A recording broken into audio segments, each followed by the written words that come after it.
being concerned citizens. That's really important. And I'm glad you guys are here. The third thing is, today is a day of live voting. Not only could you vote by mail, starting in March 5th, I think it was, as of yesterday, February 5th. Sorry, Election day is March. March, yeah. So anyway, yeah, I think it's February 5th was first day of mail-in voting. But yesterday was the first day of live voting. Now it's restricted. There's only certain places that are open. One of them is Marie Kerr Park. I got the list. The other one that I think is more convenient is Canyon Country Park. It's right off the freeway. Go in there, vote. Easy peasy. Canyon Country Park. Yeah, it's on Soledad in Canyon Country, obviously. But it's a little closer to me than Marie Kerr. But Marie Kerr might be easier for you guys. All right, and with that, oh, and the fourth thing, I will be taking down some ballots that are completed. I know, Valladares 101. It's legal. If anybody has one, I'm taking it over. I handed it to the lady. That's it.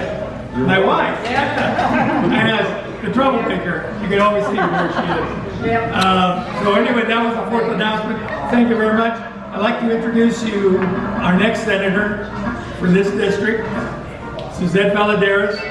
She's worked before for us. We have a record of what she does and what's important. And I believe it's the best for our community. Please join me in voting for her. Okay, good. She is also an Acton resident. Oh yeah. Okay,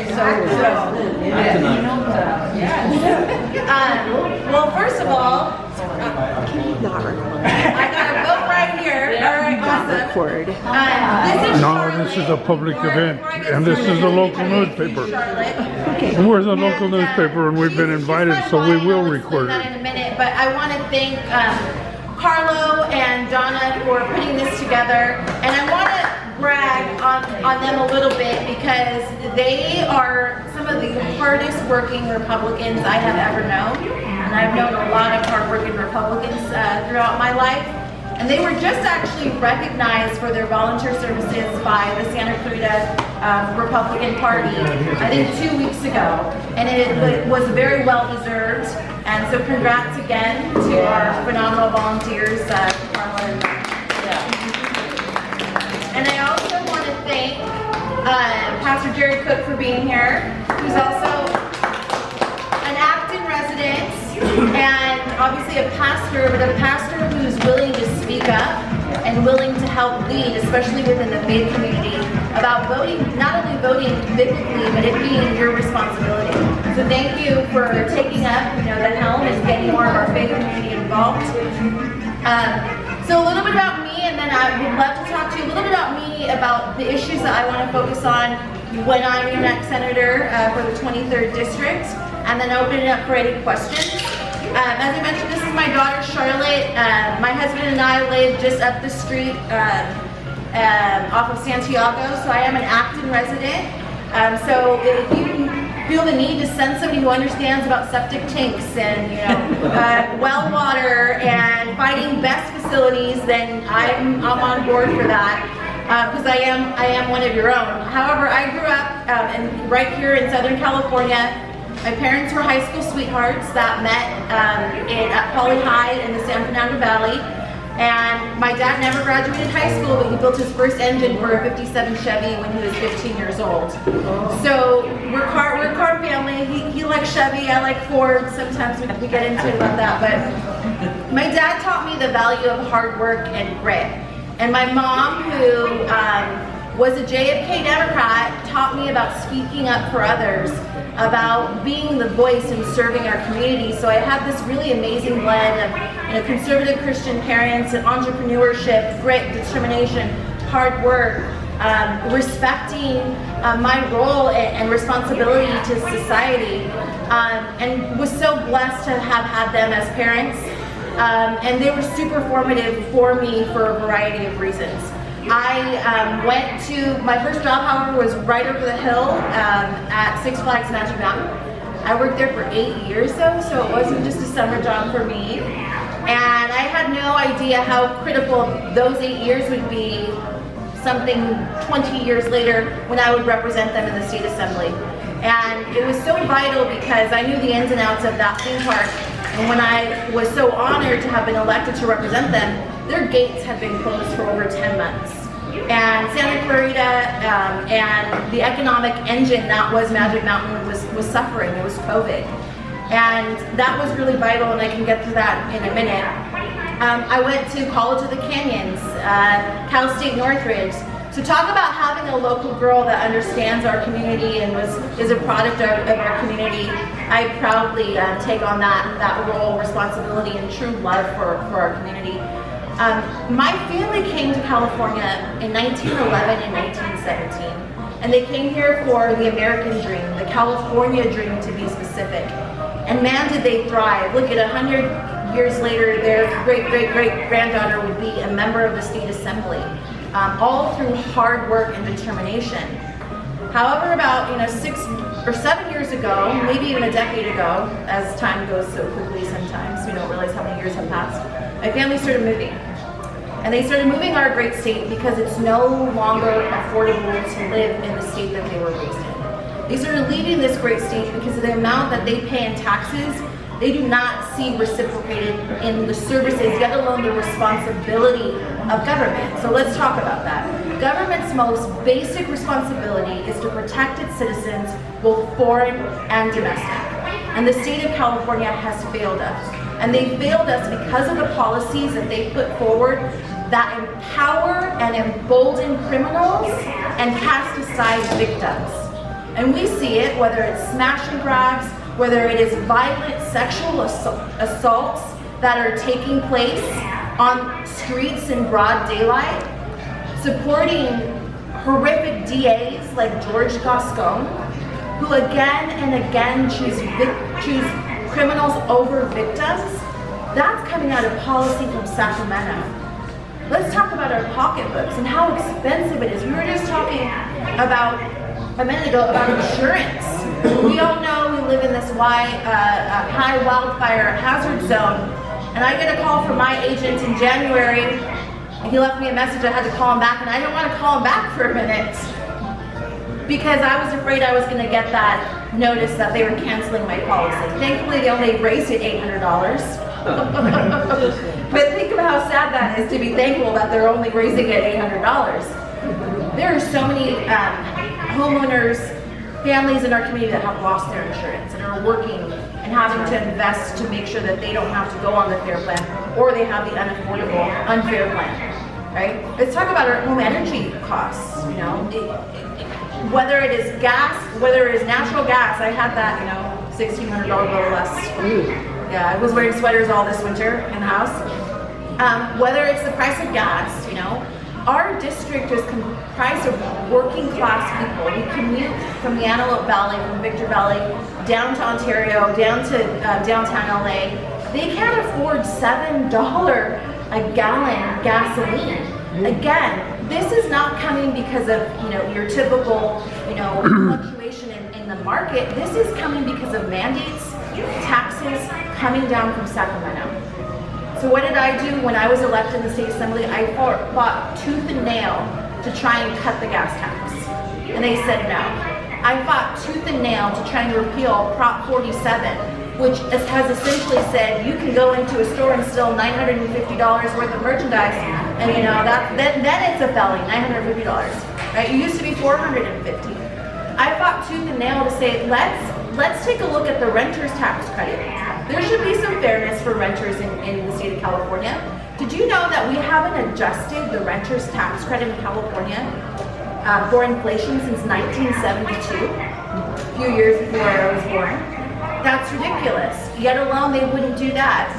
There are so many common sense policies that Sacramento can put forward, yet they refuse to. Why?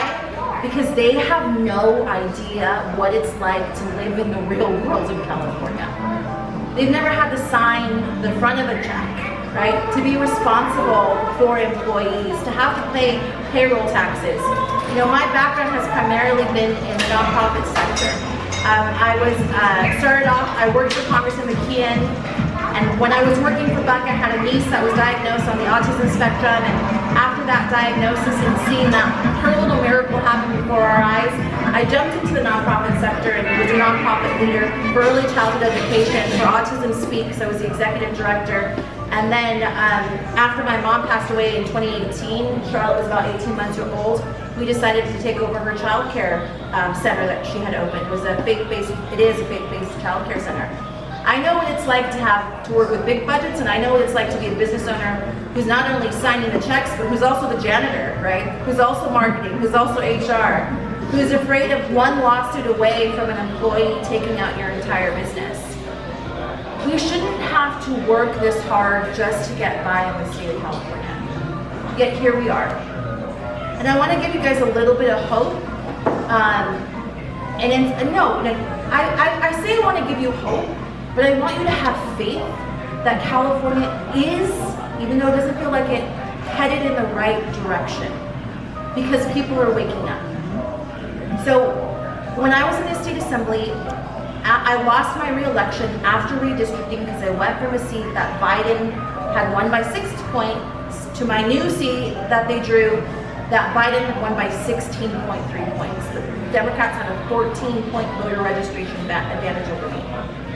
Yet we lost by 522 votes.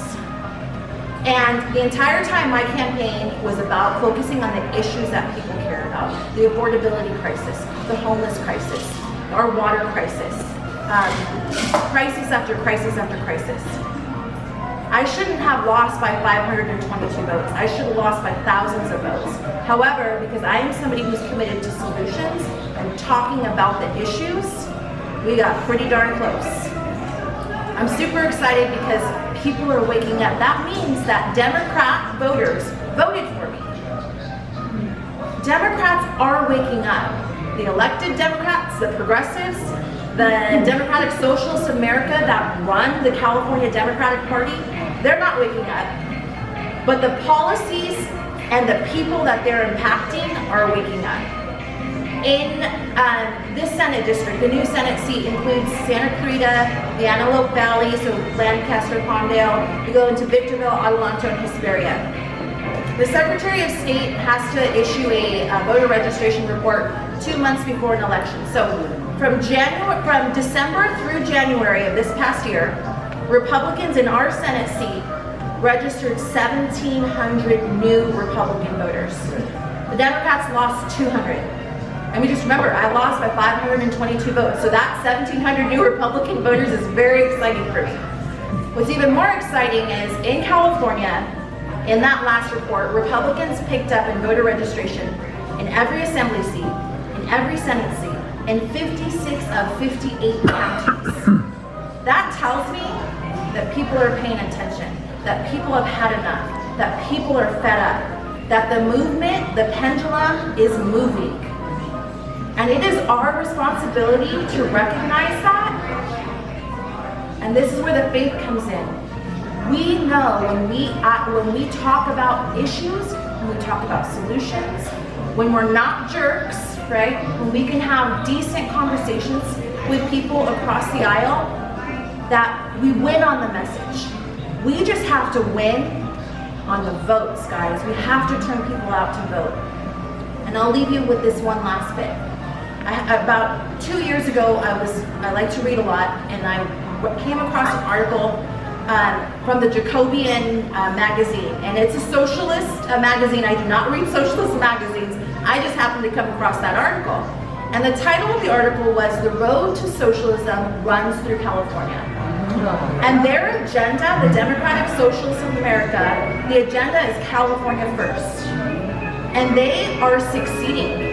They have been succeeding. They've elected 3 members, socialist members, not Democrats, socialist members to LA City Council, 3 members to Sacramento City Council, San Francisco City Council. They have their DSA candidate in Alex Lee in the San Jose area. They're uplifting Democrats. They are outworking us. They are on the streets, knocking doors, making phone calls, getting their neighbors to register to vote. They are outworking us. And that's why they've been successful. But that ends this cycle. I think people are fed up. And I know that we're going to see that red wave happen here in California, but we can't do it if we don't work harder than the socialists, right? We can't let the socialists work harder than us. So I believe in our community. I believe in your vote, your voice, and I would be honored to have your vote to be your voice in Sacramento. So thank you for being here. Please get out and vote. Carlo has information on vote centers. Get your ballot in. Guys, I know sometimes it's hard to trust the system, but let me just tell you why it's so important to vote early. I can only raise so much money. And it took me in my assembly seat 2 years to raise $2.4 million. And the Democrat that got out of our primary raised $2.6 million in 2 months, right? So when you don't vote early, you're still on my list of people to call, of people to mail, of people to knock on doors to. So instead of me trying to go get one of our lazy Republican voters to vote, I have to make sure that you're gonna get your vote in. So that helps us candidates be able to move our money to target other Republicans when you vote early. And you can track your ballot. We have to have faith in that system, guys, even though it's not hard to do that every day. So I just encourage you to vote early and reach out to my team if you have any questions. So thanks for being here. I'll open it up for questions because I could probably go on for a lot longer. Yes.